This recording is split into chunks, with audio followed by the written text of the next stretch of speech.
मैंने उस दिन मैं जब लाइव बैठा था और ये सीज फायर हुआ था तो उसके बाद सोशल मीडिया के ऊपर एक बात चल रही थी कि जी कोई भारतीय खातून पायलट हमारे पास है और हमने गिरफ्तार कर लिया हुआ है। मैंने कैटेगोरिकली उसको डिनाई किया था। मैंने कहा था ये फेक न्यूज़ है, फेक न्यूज़ है, फेक न्यूज़ है।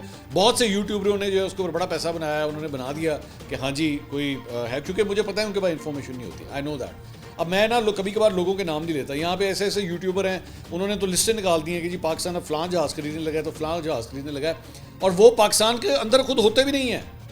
मुझे पता है उनके पास किसी किस्म का कोई इन्फॉर्मेशन नहीं है। हमारे एक और साहब हैं, वो पता नहीं तीसरी दफ़ा जंग लड़ा चुके हुए हैं कि जनाब फिर जंग शुरू हो गई है इंडिया और पाकिस्तान की, पता नहीं अलाप शलाप। मैं I would specifically want you कि इन लोगों के ना जाके यूट्यूब के जो थंबनेल्स होते हैं ना, प्लीज़ उनसे मिसलीड मत हुआ करें। एवेल्युएट किया करें लोगों को कि यार ये जो बात एक्चुअली थंबनेल पे कह रहा था वो अंदर है भी कि नहीं है। हमारे एक साहब हैं, वो आजकल यही काम कर रहे हैं।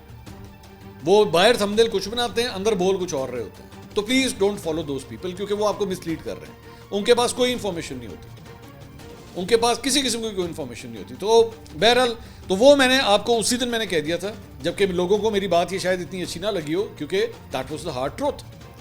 हाँ, वी वांटेड, हम चाहते थे कि अभिनंदन पार्ट 2 भी होना चाहिए और इस मरतबा फीमेल वर्जन में होना चाहिए, लेकिन मैंने आपको उसी वक्त कहा था ये फेक न्यूज़ है, इसमें ऐसी कोई बात नहीं। और उसके बाद रात को DGISPR ने भी इस खबर को कंफर्म किया। उनसे क्वेश्चन किया गया कि क्या कोई फीमेल भारतीय पायलट जो है वो हमारे पास है।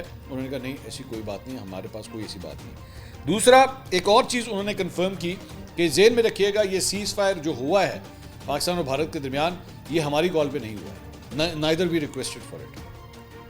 ठीक है, उन्होंने कहा कि भारत ने हमारे पे अटैक किया और हमने कहा कि जी जब तक हम अपना बदला नहीं ले लेते, हम इनको जो है इनके मिलिट्री इंस्टॉलेशंस पे हम इनको टारगेट नहीं कर लेते, तब तक उसके पहले कुछ नहीं हो सकता। और फिर हुआ, मैंने जिस तरह कहा था, आप उठा के देख लीजिए, मैंने आपसे कहा था कि आखिरी जो मिसाइल है वो पाकिस्तान ने फायर किया। पाकिस्तान ने अपना बदला लिया, इनको ठोका, उसके बाद सीज फायर हुआ।